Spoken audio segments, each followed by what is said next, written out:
맥켄토시 모세오경 레위기 16장 첫 번째 시간입니다.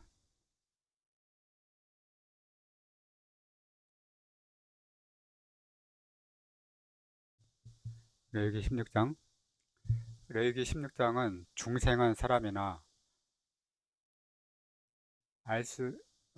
레위기 16장은 중생한 사람이나 알 수 있는 지극히 중대한 진리의 몇몇 원리들을 계시해 주고 있다. 16장은 특이하게도 완벽하고 힘있게 속죄의 교례를 제시하고 있다. 요컨대 우리가 영감받은 하나님의 말씀을 과연 비교할 수만 있다면 이 레위기 16장이야말로 가장 귀하고 중대한 영감 부분에서도 제1급으로 올려놓지 않으면 안 될 것이다. 역사적인 관점에서 레위기 16장을 보면 그것은 이스라엘에게 있어서의 대속죄일의 여러 행사를 기록한 것이다. 여기서 여호와와 회중과의 관계가 설정 유지되며 백성들의 모든 죄와 실패와 허약이 온전히 속죄되는데 이것은 여호와 하나님께서 그들 가운데 거하시기 위함이었다. 이 엄숙한 날에 흘려진 피가 회중 가운데 여호와의 보좌의 기초를 형성했다. 그 피로 인해 거룩하신 하나님께서 백성들 가운데 거하실 수 있게 되었다. 즉, 백성들은 부정하지만 피의 근거에서 하나님은 그들 가운데 거처를 정하셨던 것이다. 7월 12일은 이스라엘에게는 독특한 날이다. 1년 중에도 그와 같은 날이 없다. 이 날이 희생제사가 하나님께서 은혜와 자비와 인내와 관용으로 그들을 다루시는 근거를 형성했다.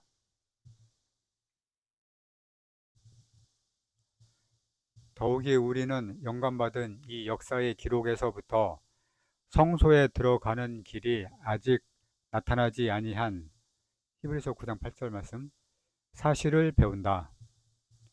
하나님은 휘장 뒤에 숨어 계시고 사람은 멀리 떨어져 있다.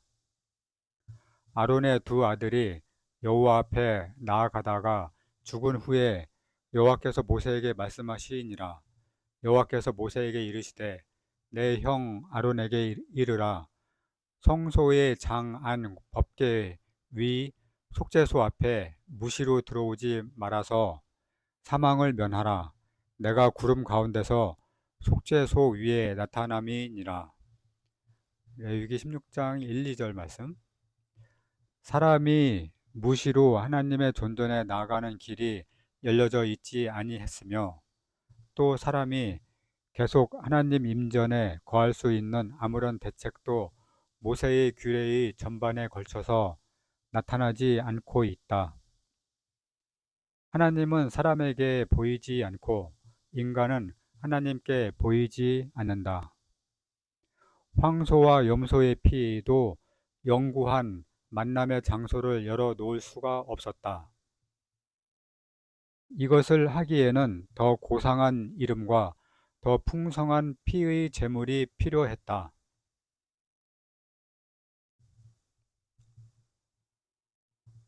율법은 장차 오는 좋은 일의 그림자요 참 형상이 아니므로 해마다 늘 드리는 바 같은 제사로는 나아오는 자들을 언제든지 온전케 할 수 없느니라. 그렇지 아니하면 섬기는 자들이 단번에 정결케 되어 다시 죄를 깨닫는 일이 없으리니 어찌 드리는 일을 그치지 아니하였으리요. 그러나 이 제사들은 해마다 죄를 생각하게 하는 것이 있나니 이는 황소와 염소의 피가 능히 죄를 없이 하지 못함이라. 히브리서 10장 1절에서 4절 말씀. 레위기의 제사장 직분이나 레위기의 제사가 결코 완전을 내어 놓을 수가 없었다. 제사장 직분은 허약하고 제사는 부족한 것인즉 양자는 모두 불완전한 것이다. 다시 말해서 불완전한 사람이 완전한 제사장이 될 수 없으며 불완전한 제사, 제물이 완전한 양심을 줄 수 없다.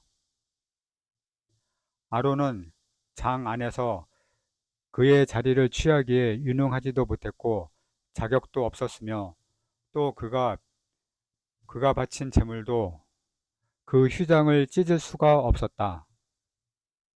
레위기 16장은 역사적인 면이 많이 있는데 이제 이것의 모형적인 의미를 살펴보기로 하자. 아론이 성소에 들어오려면 수송아지로 속죄 제물을 삼고 수양으로 번제물을 삼고 3절 말씀.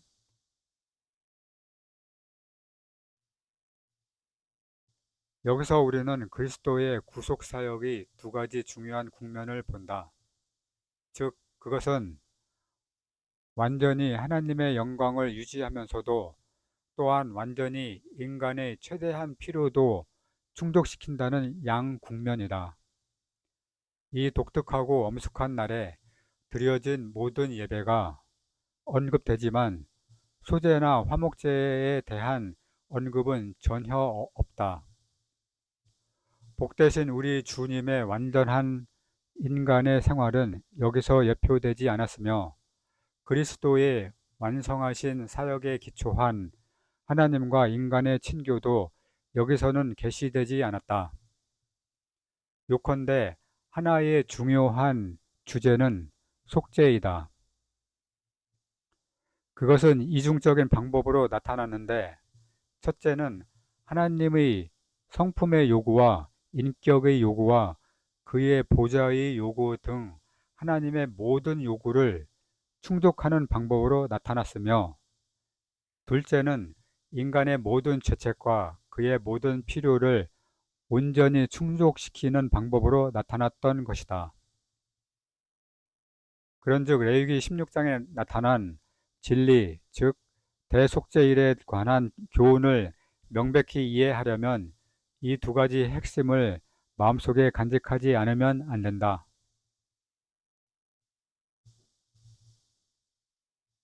아론이 성소에 들어오려면 다음과 같은 두 국면의 속죄가 필요했다. 그 하나는 가능한 한 모든 방면에 걸쳐 하나님의 영광을 유지하는 것이라야 했다. 가령 교회나 이스라엘에나 기타 모든 피조물에 대한 하나님의 구속적 사랑의 섭리면에서나 또는 하나님의 도덕적 통치의 모든 주장에 대해서 그의 영광을 유지케 하는 속죄였다. 다른 하나는 인간의 죄책과 필요를 당면하고 있는 상태를 온전히 충족시키는 속죄였다. 속죄의 이 두 국면은 우리가 레위기 16장의 귀한 내용을 심사숙고할 때 계속 드러나게 될 것이다. 이것의 중요성은 아무리 강조해도 미흡하다. 거룩한 세마포 속옷을 입으며 세마포 고의를 살에 입고 세마포 띠를 띠며 세마포 관을 쓸지니 이것들은 거룩한 옷이라 물로 몸을 씻고 입을 것이며 4절 말씀 깨끗한 물에 몸을 씻고 흰 세마포를 입은 아론의 모습은 속죄 사역에 임하시는 그리스도의 아름답고도 인상적으로 나타내 준다. 속죄 사역에 임하시는 그리스도를 아름답고도 인상적으로 나타내 준다. 그리스도는 성품에 있어서나 개성에 있어서나 깨끗하시고 흠이 없으시다. 또 저희를 위하여 내가 나를 거룩하게 하오니 이는 저희도 진리로 거룩함을 얻게 하려 함이니이다. 요한복음 17장 19절 말씀. 말하자면 본질상 온통 거룩하심 속에 있는 거룩하신 제사장 되시는 그리스도의 인품을 바라보도록 부르심을 받는다는 것은 귀한 일이다. 성령은 그의 백성들에게 그리스도를 계시해 주는 모든 것들에 대해 만족해 하신다. 그러므로 우리가 어디서 그리스도를 보든지 간에 우리는 역시 흠이 없으시고 완전하시고 영광스러우시며 고귀하시고 그 유비가 있을 수 없는 예수를 본다. 그는 모든 사람 중에 가장 아름다우시며 또한 사랑스러우신 분이시다. 그런즉 그는 순결하고 흠이 없이 되기 위해서 어떤 일을 행하거나 어떤 것을 입을 필요가 없었다. 그는 정한 물이 필요 없었으며 세마포 옷도 필요 없었다. 그는 본질적으로 실제적으로 하나님의 거룩하신 자이셨다.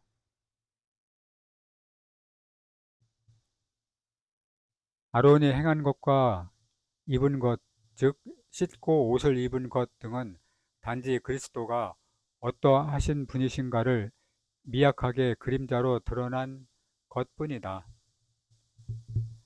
율법은 단지 장차 오는 좋은 일의 그림자일 따름이다. 하나님께 감사하리니 우리는 지금 그림자만을 가진 것이 아니라 영원하고 거룩한 실제인 그리스도 자신을 모신 것이다. 이스라엘 자손의 회중에게서 속죄 제물을 위하여 수염소들과 번제물을 위하여 수양 하나를 취할지니라.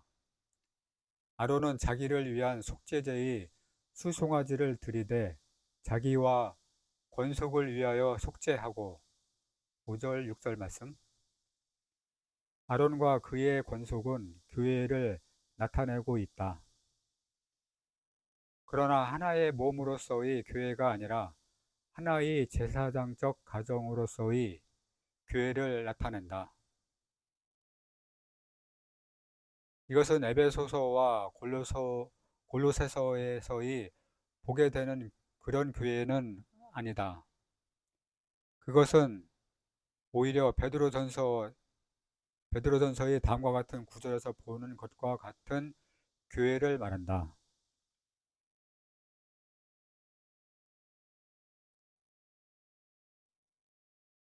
베드로전서 2장 5절 말씀에 너희도 산돌같이 신령한 집으로 세워지고 예수 그리스도로 말미암아 하나님이 기쁘게 받으실 신령한 제사를 드릴 거룩한 제사장이 될지니라. 히브리서에서도 비슷한 말씀이 있다. 그리스도는 그의 집 맡은 아들로 충성하였으니 우리가 소망의 담대함과 사랑을 끝까지 견고히 잡으면 그의 집이라. 히브리서 3장 6절 말씀. 우리가 반드시 기억하고 있어야 할 사실은 구약에는 교회의 비밀은 일체 계시되지 아니했다는 점이다. 모형과 그림자는 있었지만 계시는 없었다. 유대인과 이방인이 한 몸, 하나의 새 사람을 형성하여 하늘에 계시는 영광스러운 그리스도에게로 연합된다는 이 놀라운 비밀은 그리스도께서 그의 보좌를 하늘에 두시기까지는 명백하게 계시되지 않았다. 바울은 이 비밀에 대한 청직이며 사역자임을 밝히면서 에베소서 3장 1절에서 12절을 언급하고 있다. 에베소서 3장 1절에서 12절 말씀을 보겠습니다. 이러므로 그리스도 예수의 일로 너희 이방을 위하여 갇힌 자 된 나 바울은 너희를 위하여 내게 주신 하나님의 그 은혜의 경륜을 너희가 들었을 터이라.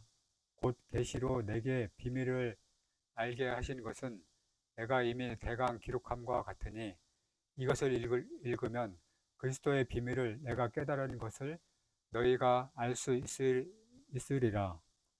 이제 그의 거룩한 사도들과 선지자들에게 성령으로 나타나신 것 같이 다른 세대에서는 사람의 아들들에게 알게 하지 아니하셨으니 이는 이방인들이 복음으로 말미암아 그리스도 예수 안에서 함께 후사가 되고 함께 지체가 되고 함께 약속에 참여하는 자가 됨이라. 이 복음을 위하여 그의 능력이 역사하시는 대로 내게 주신 하나님의 은혜의 선물을 따라 내가 일꾼이 되었노라. 모든 성도 중에 지극히 작은 자보다 더 작은 나에게 이 은혜를 주신 것은 측량할 수 없는 그리스도의 풍성을 이방인에게 전하게 하시고 영원부터 만물을 창조하신 하나님 속에 감추었던 비밀의 경륜이 어떠한 것을 드러내게 하려 하심이라. 이는 이제 교회로 말미암아 하늘에서 정사와 권세들에게 하나님의 각종 지혜를 알게 하려 하심이니 곧 영원부터 우리 주 그리스도 예수 안에서 예정하신 뜻대로 하신 것이라. 우리가 그 안에서 그를 믿음으로 말미암아 담대함과 하나님께 당당히 나아감을 얻느니라. 나는 그리스도인 독자들이 이 구절들을 기도하는 마음으로 주의 깊게 보기를 촉구하는 바이다.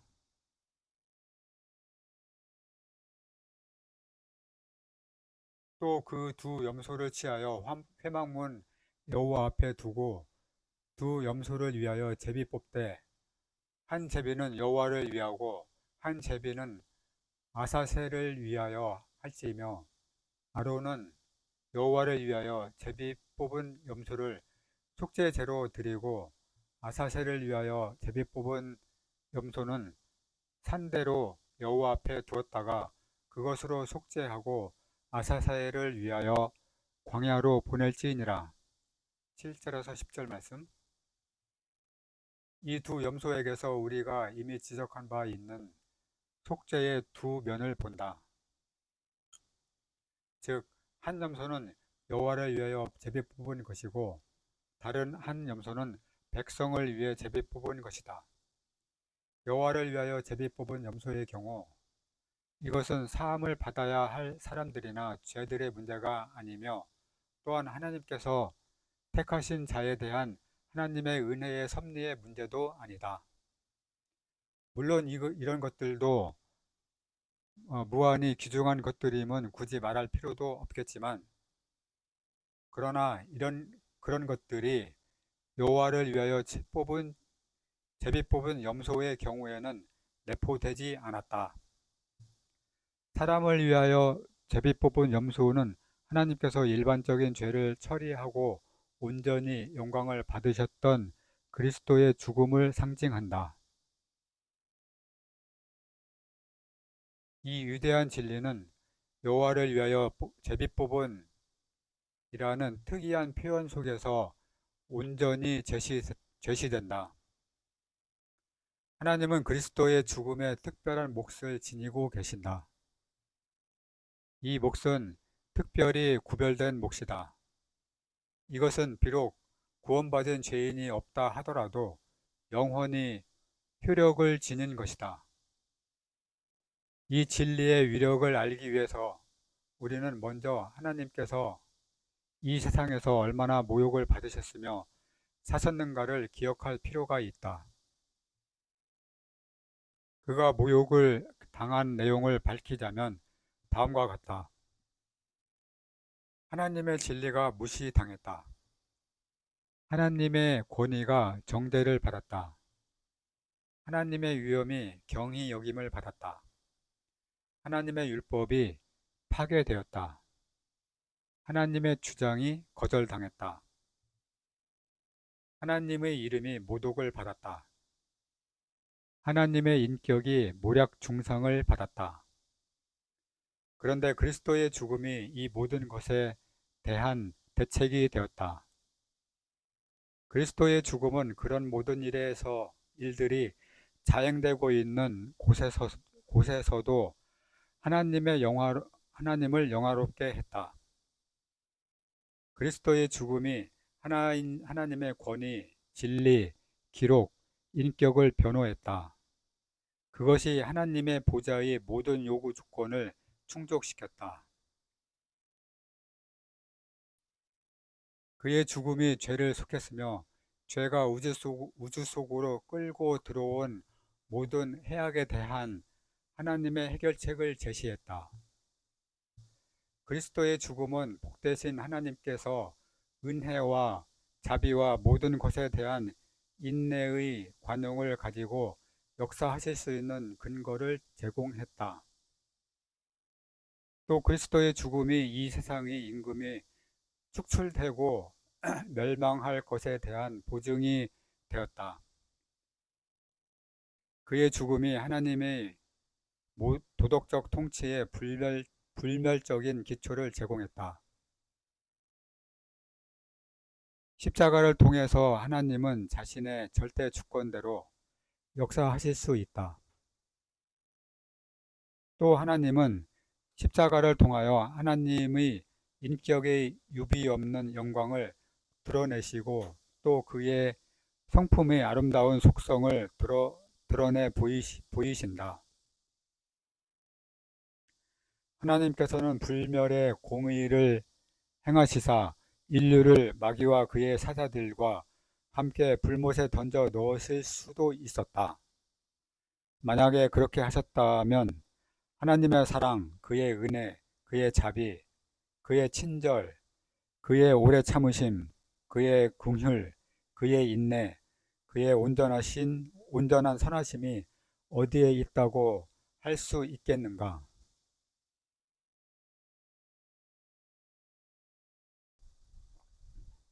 한편 하나님의 이런 귀한 속성들이 속죄가 없는 가운데서 작용되었다고 가정한다면 하나님의 공의, 진리, 위엄, 거룩, 의, 통치적 주장, 즉 하나님의 도덕의 전반의 영광은 어디에 있겠는가? 어떻게 궁율과 진리가 같이 만나고 의와 화평이 서로 입맞추었겠는가? 어떻게 진리는 땅에서 솟아나고 의는 하늘에서 하감하였었겠는가? 시편 85장 10절에서 11절 말씀. 불가능한 일이다. 그런즉 우리 주 예수 그리스도의 속죄가 아니고는 아무것도 하나님께 만족하게 영광을 돌릴 수 없다. 오직 그리스도의 속죄만이 그렇게 한다. 그리스도의 속죄는 타락하지 아니한 피조물이 최대의 광채 가운데서도 그렇게 빛날 수 없었던 하나님의 인격의 온전한 영광을 유감없이 반영해 주고 있는 것이다. 미래를 전망하고 과거를 회상해 보더라도 속죄를 인하여 하나님은 거의 6,000년 동안 이 세상에 대한 관용을 베풀어 오셨다. 그 속죄로 인하여 아무리 사악하고 무례하고 모독적인 사람의 아들들도 살고 기동하며 존재하고 먹고 마시고 산다.